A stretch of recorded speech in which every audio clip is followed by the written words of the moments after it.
ഇത് നിങ്ങളടക്കം വിശ്വസിക്കുന്ന ഒരു മിത്താണ്. നല്ല സക്സസ്ഫുൾ ആണെന്നുണ്ടെങ്കിൽ ഹൈലി ഡിസിപ്ലിൻ ആയിരിക്കണം, ബുക്സ് ഒക്കെ വായിക്കണം, ഒരു ദുശീലങ്ങളും ഉണ്ടാവാൻ പാടില്ല. ഇത് ഞാനും വിശ്വസിച്ചിട്ടുണ്ടായിരുന്നു അണ്ടിൽ ഞാൻ ഈ ഒരു കാര്യം ഇതിന്റെ റിയാലിറ്റി മനസ്സിലാക്കുന്നത് വരെ. ഈ പറയുന്നവരൊക്കെ നോക്കിക്കഴിഞ്ഞാൽ അവർ പറയുന്നത് അവരുടെ ഒരു മിനിമം സെറ്റിൽമെന്റ് ടൈം പീരീഡ് കഴിഞ്ഞതിന് ശേഷം 30s 40s ആയിരിക്കും. പക്ഷെ അവരുടെ തുടക്ക സമയം എന്തായിരുന്നു എന്നുള്ളതിനെ കുറിച്ച് അവർ പറയുന്നേ ഉണ്ടാവില്ല. നമ്മൾ കമ്പയർ ചെയ്യുന്നത് അവരുടെ ഇപ്പോഴത്തെ സാഹചര്യം നമ്മുടെ തുടക്ക സാഹചര്യം വെച്ചിട്ടാണ്. നമ്മൾ ഒരു 99% സക്സസ്ഫുൾ ആയ ആൾക്കാരുടെ ഏർലി ലൈഫ് സ്റ്റൈൽ നോക്കുകയാണെന്നുണ്ടെങ്കിൽ നമുക്കായിട്ട് വലിയ വ്യത്യാസമൊന്നും ഉണ്ടായിരിക്കണമെന്നില്ല.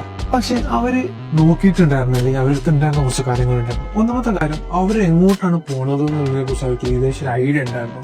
രണ്ടാമത്തെ ഒരു കാര്യം എന്ന് പറഞ്ഞു കഴിഞ്ഞാല് എങ്ങോട്ടാണ് പോകുന്നതെന്നുള്ളതിന് അവർ എന്ത് ആക്ഷനാണ് എടുക്കുന്നത്, അവരുടെ റിസൾട്ട് എന്താണെന്നുള്ളതിനെ കുറിച്ചും ആ റിസൾട്ട് കിട്ടണമെന്നുണ്ടെങ്കിൽ എന്ത് ആക്ഷൻ എടുക്കണം എന്നുള്ളതിനെ കുറിച്ച് അവർക്ക് നല്ല ബോധ്യം ഉണ്ടായിരുന്നു. ബാക്കിയുള്ളതെല്ലാം അവർ ഡിസ്ട്രാക്ഷൻ ആയിട്ട് കണ്ടിട്ടുണ്ടായിരുന്നു.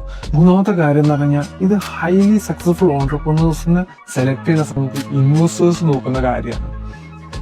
നിങ്ങളുടെ പെർഫോമൻസ് അളക്കാൻ എന്താണ് അറിയേണ്ടത് എന്നുള്ളതും അത് നിങ്ങൾക്ക് സമഗ്രമായിട്ട് അളക്കാൻ പറ്റണം എന്നുള്ളതുമാണ് അതിൽ മൂന്നാമത്തെ പോയിന്റ് അറിഞ്ഞത്. നാലാമത്തെ ഒരു പോയിന്റ് പറഞ്ഞു കഴിഞ്ഞാൽ എന്തൊക്കെ ഫെയിലിയേഴ്സ് ഉണ്ടായാലും എന്തൊക്കെ പ്രശ്നങ്ങൾ ഉണ്ടായാലും അവരൊക്കെ കൊണ്ട് കഴിയുന്ന രൂപത്തിൽ എന്ത് ചെയ്തിട്ടുണ്ട്, അവർ മുന്നോട്ട് പോയിട്ടുണ്ടാവും.